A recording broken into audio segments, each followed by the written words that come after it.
4 arrows protruded from Natalie's body, like accusatory fingers pointing at the injustice of the universe. But the Alpha King's son lay safe in her trembling arms, crying but breathing. 2 weeks later, when she could finally stand without her vision going dark, Dexter Hall looked her in the eye and banished her anyway, because apparently heroism without the right bloodline was just trespassing with extra steps. Before we dive into Natalie's story, quick question. Where are you watching from? Drop your location in the comments below. And if you think Alpha Dexter Hall is about to get exactly what he deserves, hit that subscribe button. Because in this channel, we don't let arrogant leaders get away with betraying the people who bleed for them. Let's show the algorithm that loyalty should go both ways. Now let's get into it. The Great Hall of Silvercrest smelled like wet stone and old blood, which was fitting because Natalie was about to bleed out emotionally all over its ancient floor. She stood before Dexter Hall, Alpha King of the Silvercrest Pack, surrounded by council members whose faces wore expressions ranging from carefully neutral to openly hostile. Her body still ached from the arrows. 4 precisely placed reminders that she'd been useful exactly once, and apparently that was one time too many. Dexter sat on his throne, because of course he had a throne. Nothing said, "I'm secure in my masculinity," quite like needing an oversized chair. With his infant son sleeping peacefully in Luna Celeste's arms beside him. Little Kieran looked angelic, completely unaware that the woman who'd served as his human shield was currently being treated like she'd stolen the silverware. "Do you understand the charges against you?" Dexter's voice was flat, emotionless, the kind of tone you'd use to discuss crop rotation or tax collection. Natalie blinked. She'd been unconscious for 2 weeks. "Charges? I thought this was a thank you for not letting your heir become a pincushion ceremony. My mistake." A ripple of shock ran through the council. Apparently, sarcasm wasn't on the approved list of responses when facing banishment. Dexter's jaw tightened. "You abandoned your post as a scout. You interfered with matters above your station. And..." He paused, and something flickered in his eyes that might have been regret if he'd possessed the emotional range to produce such a complex feeling. "You put yourself in a position where the pack's heir was endangered by your presence." The words hung in the air like arrows themselves, each one finding its mark with surgical precision. "Endangered by my..." Natalie's laugh came out sharp and bitter. "I'm sorry. Was I supposed to let the Blood Moon Warriors just take him? Should I have consulted the handbook?" Chapter 7.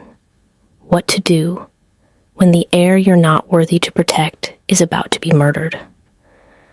I must have missed that section during my orientation, which, now that I think about it, never actually happened because I was too busy being grateful you people didn't leave me to die as a pup. "Natalie?" The warning in Dexter's voice was clear. But Natalie was done with warnings. She'd taken 4 arrows. She'd earned the right to speak her mind, even if her mind was currently screaming things that would make a sailor blush. "The nursemaid was dying," she said, her voice dropping to something cold and precise. "Your son's guards were dead.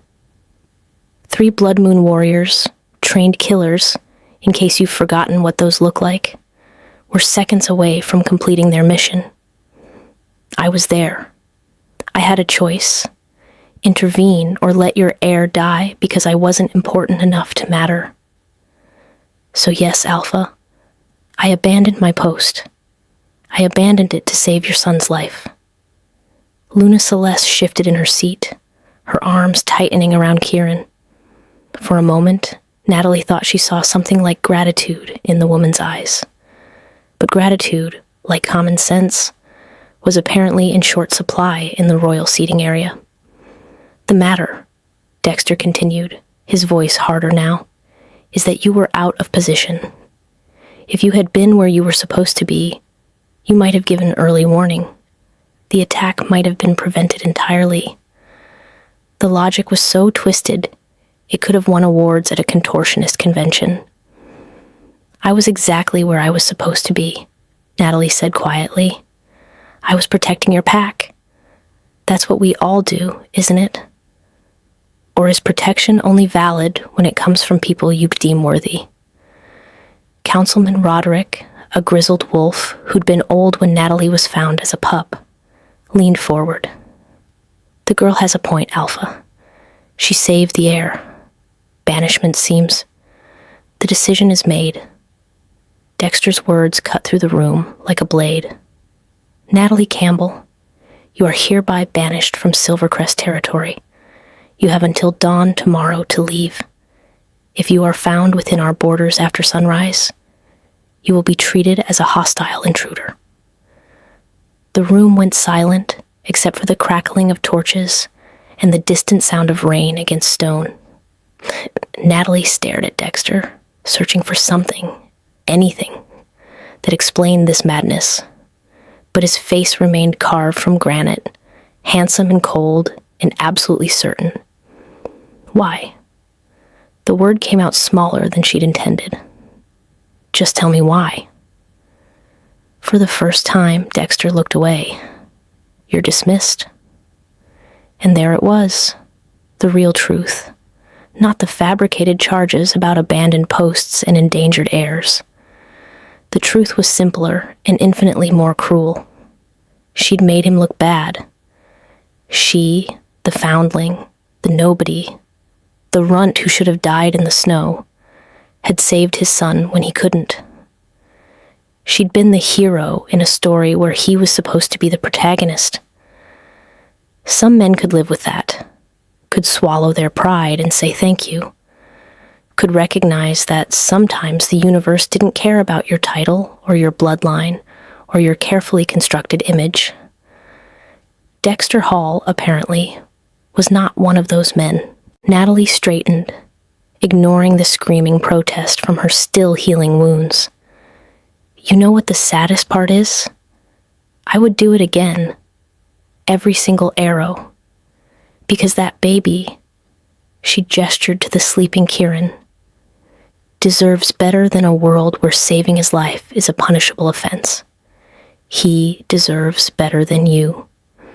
She turned to leave, her steps echoing in the terrible silence. Natalie. She stopped but didn't turn around. Dexter's voice, when it came, carried something that might have been pain if she'd cared enough to identify it. You will not speak of this. The pack will be told you left of your own accord. You will not tarnish the reputation of this family or this pack with your version of events. Natalie looked back over her shoulder, a smile playing at her lips that held no humor whatsoever. Of course not, Alpha. Wouldn't want anyone to know that the big, strong king needed a nobody to save his son. That would just be embarrassing for everyone. She walked out of the great hall, out of the only home she'd ever known, and into a rain-soaked night that seemed to weep for justice that would never come. Behind her, in the hall, Luna Celeste held her son closer and whispered something to her mate that Natalie's sharp ears almost caught. It sounded like mistake, but by then, Natalie was already gone. 4 arrows and a broken heart. That was the price of heroism in a world that valued image over integrity. The rain felt like a baptism, washing away the last of her naive faith in fairness. Somewhere in the forest, beyond the pack's borders, a new Natalie was being born. One who understood that loyalty was a currency that bought nothing but betrayal. And in the great hall, Dexter Hall sat on his throne, holding his son, and tried very hard not to think about the look in Natalie's eyes as she'd walked away. He would fail at that too. The neutral territories between pack lands were where the unwanted went to disappear. Natalie had been walking for 3 days, her supplies consisting of what she could carry, and her pride consisting of significantly less. The wounds had reopened on the second day. Apparently, dramatic exits were more effective when you weren't still recovering from being a human archery target. She'd managed to bind them with strips torn from her cloak, but the metallic taste of blood in her mouth suggested her body was filing a formal complaint about this whole surviving alone in the wilderness plan. She made camp in a cave that smelled like bear, but currently housed only her and her increasingly bitter thoughts. The fire she'd managed to coax to life flickered weakly, as if it too was questioning her life choices. Should have let the kid die, she muttered to the flames, not meaning it, but needing to say something horrible enough to match how she felt. Would have saved everyone the trouble. That's a dark thought for someone who took 4 arrows for a pup. Natalie was on her feet, knife drawn, before her brain processed that she'd heard actual words from an actual person. A woman stood at the cave entrance, backlit by moonlight, her silver hair braided in patterns that marked her as wildborn, a wolf without a pack. "Easy," the woman said, raising empty hands. "I'm not here to fight. Though if I were, you'd already be dead. No offense, but you're currently operating at about 40% functionality." "Generous estimate," Natalie said, not lowering the knife. "What do you want?" "To offer you something better than slowly bleeding out in a cave that definitely had a bear in it last week." The woman stepped into the firelight, revealing a face marked with scars that told stories Natalie couldn't read. "Name's Vera. I run a sanctuary of sorts, for wolves who've been discarded by packs too stupid to recognize value." "A sanctuary?" Natalie's laugh was sharp. "Let me guess. You want me to join your ragtag band of misfits, train in a montage sequence, and return to enact revenge on those who wronged me?" Vera's smile was wolfish. "I was thinking more along the lines of give you medical attention so you don't die, but I like your narrative better. More drama." Despite everything, Natalie felt her lips twitch. "You're insane.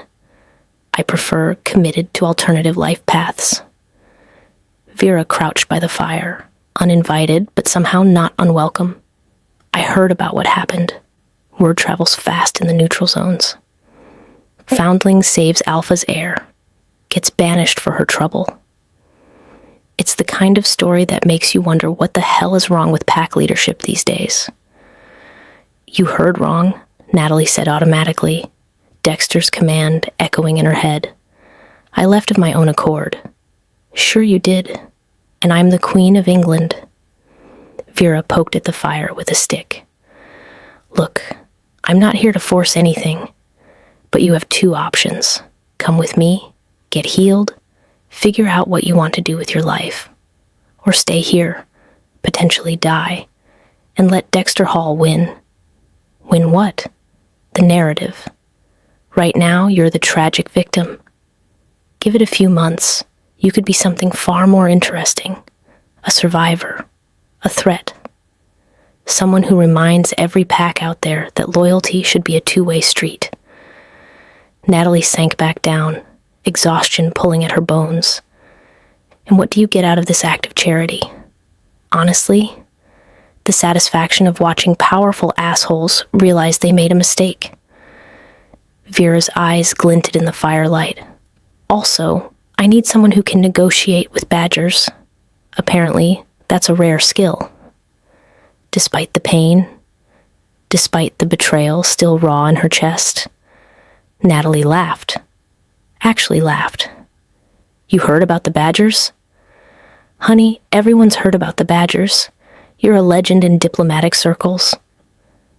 Natalie looked at this strange woman who'd appeared like something out of a fever dream, offering hope wrapped in sarcasm. Every instinct said to refuse, to push away help because accepting it meant admitting she couldn't do this alone. But 4 arrows and 3 days of bleeding had taught her something. Pride was expensive, and she was currently broke. One condition, Natalie said. If I survive, if I heal, I get to decide what happens next. Revenge, redemption, or just living well enough to spite them. My choice. Vera extended her hand. Deal. Though for the record, spite is wildly underrated as a life goal. Natalie took her hand, letting herself be pulled to her feet. Behind them, the fire crackled its approval. Dexter Hall had banished her, thinking that was the end of the story. He was about to learn that some stories don't end. They just find better authors.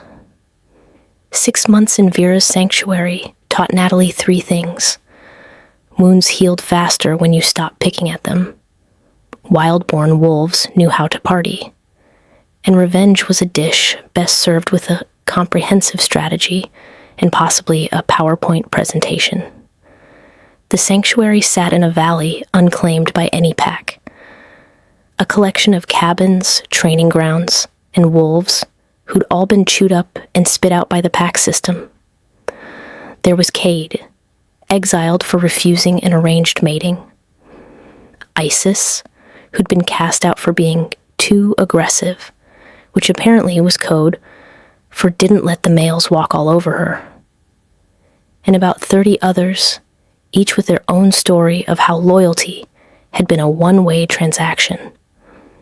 Natalie had spent the first month healing and the second month training with a fury that made even Vera raise her eyebrows.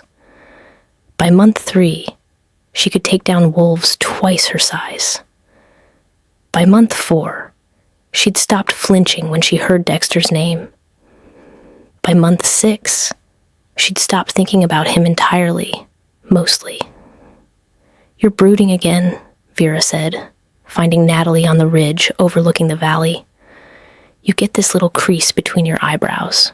Very distinguished. Also, very obvious. I'm not brooding. I'm contemplating. Same thing. Better vocabulary." Vera sat beside her, dangling her legs over the edge. "What's on your mind?" Natalie pulled out a letter, crumpled, stained, read so many times the words were wearing thin. It had arrived 2 weeks ago, smuggled out by someone in Silvercrest who apparently had a conscience. "Kieran's first birthday is next month," she said quietly. "There's going to be a celebration. All the neighboring packs invited." Vera's eyes sharpened. And Luna Celeste is sick. Some kind of wasting illness the healers can't figure out. Natalie's fingers tightened on the letter. The pack is vulnerable. Dexter's distracted. It would be the perfect time to what? Storm in and demand an apology? Reclaim your place? Burn the whole thing down? I don't know. The admission hurt. I just know that they're struggling, and part of me, the stupid part that took 4 arrows, wants to help, and the other part wants to watch them fail. Vera was quiet for a long moment. "Can I tell you something that's going to sound harsh? When has that ever stopped you? Fair point." Vera's smile faded. "You're looking for closure in a place that's never going to give it to you. Dexter made his choice. He chose his pride over your life. Going back, for any reason, is just giving him another chance to hurt you. What if I'm not going back for him?" Natalie's voice was barely a whisper. "What if I need to prove to myself that I'm more than what he made me feel like? That I matter, even if he couldn't see it?" "Oh, honey." Vera's hand found hers. "You already proved that. Every day you wake up here. Every time you help train the new arrivals. Every moment you choose to build instead of destroy. That's proof. You don't need his validation." Natalie knew Vera was right. Logically, intellectually, she knew it. But the heart was significantly dumber than the brain.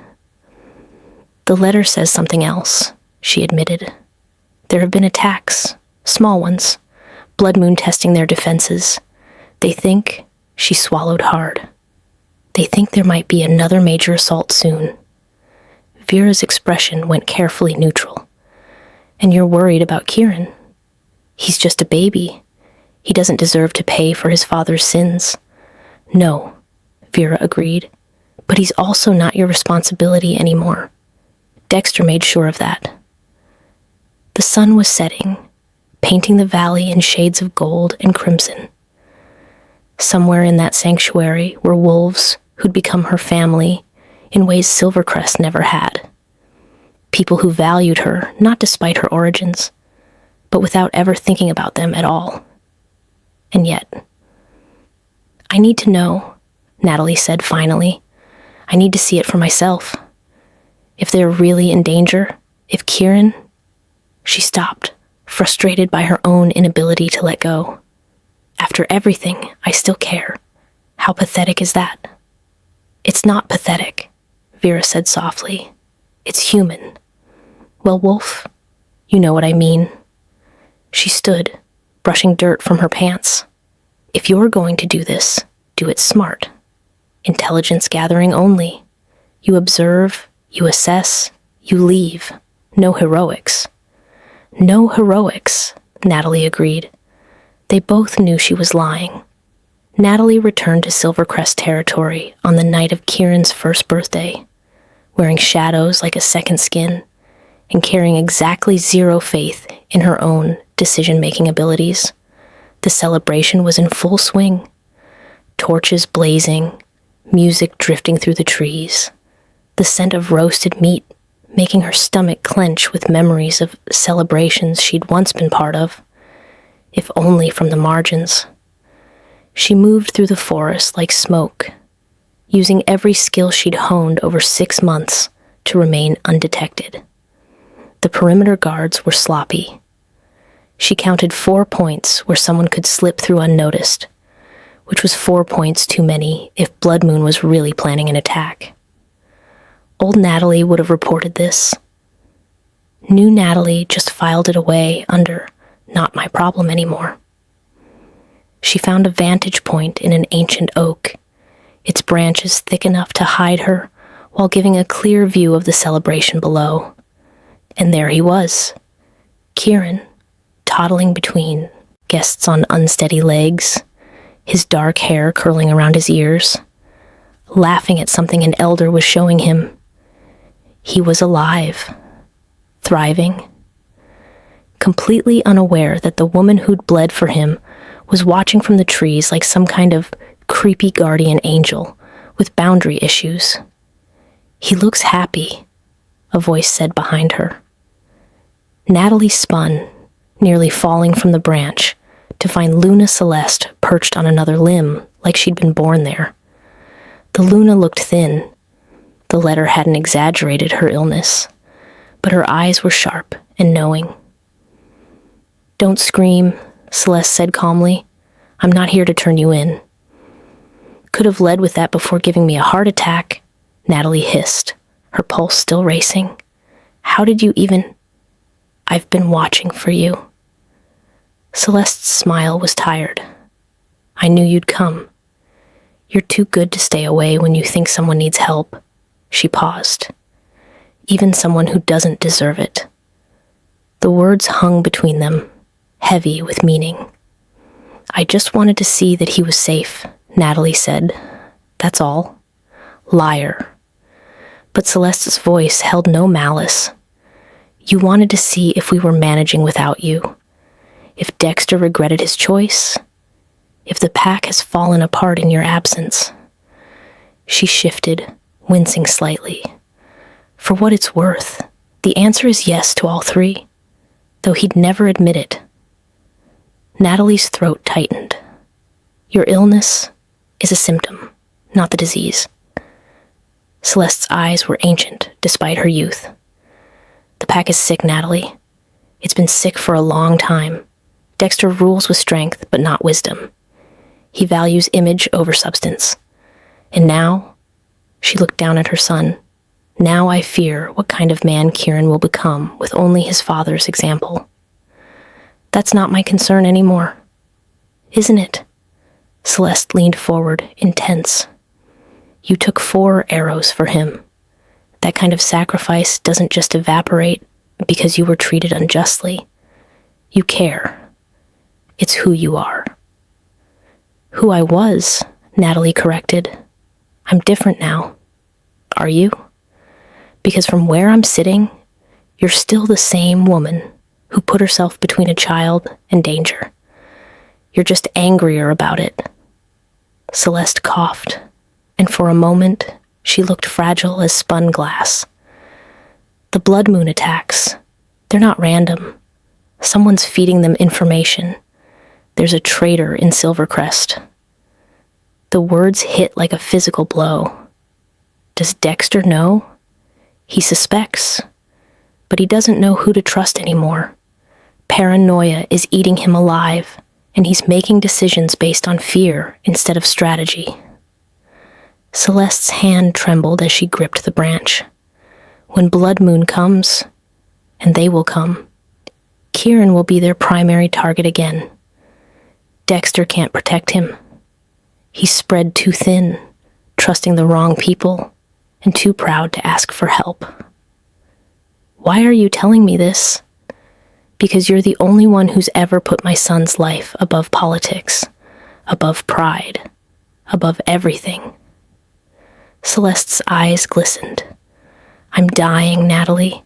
The healers won't say it, but I can feel it, and I need to know that when I'm gone, someone will protect Kieran from the wolves within our own pack. Natalie felt something crack in her chest, the carefully constructed wall she'd built around her feelings. He banished me. He made it clear I'm not welcome, not wanted, not good enough. Celeste's laugh was bitter. My mate is an idiot. A proud, stubborn, emotionally stunted idiot who made the worst decision of his life because he couldn't handle being vulnerable. But Kieran, her voice broke. Kieran is innocent. He doesn't deserve to die because his father has the emotional range of a particularly dense rock. Before Natalie could respond, a howl split the night, the warning call of an attack. Celeste's face went white. They're here. Blood Moon is here. Below, the celebration descended into chaos. Wolves shifted, warriors grabbed weapons, and in the center of it all, Kieran stood crying, reaching for his mother, who was too far away in a tree with the woman his father had banished. Natalie looked at Celeste. Celeste looked at Natalie. No heroics, huh?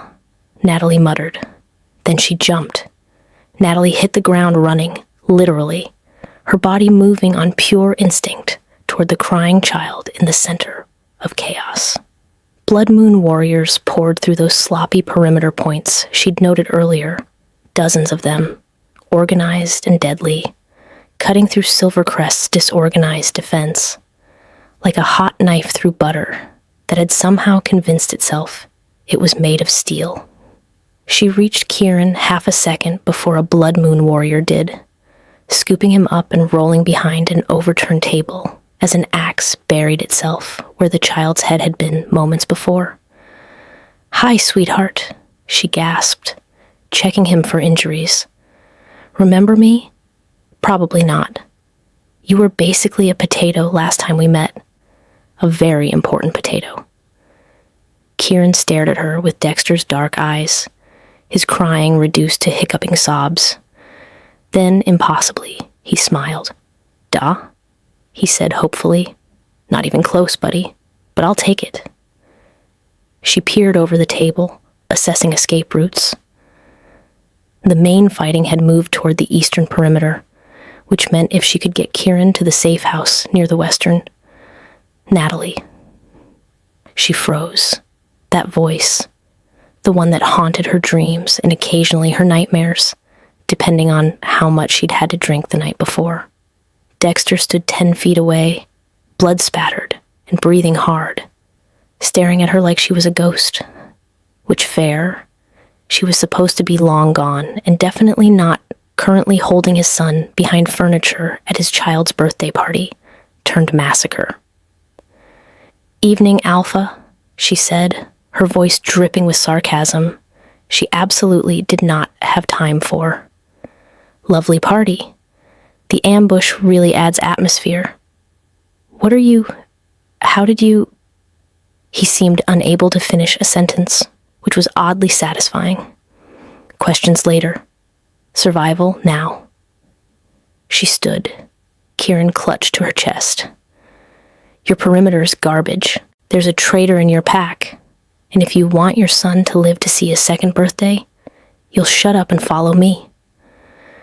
Something in her tone must have penetrated his shock, because he nodded, gripping his sword tighter. "Where?"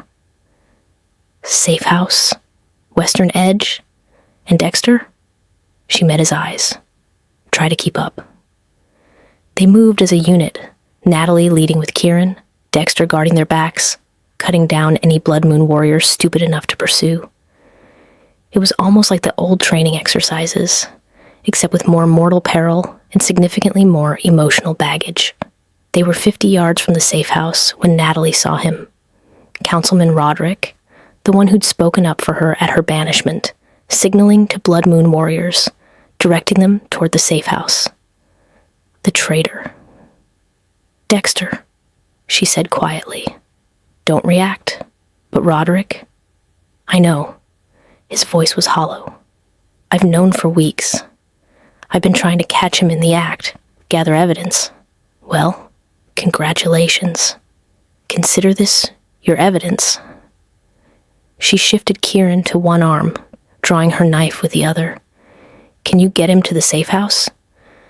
"What are you..." "No, absolutely not. You're not fighting a councilman and 6 Blood Moon warriors alone."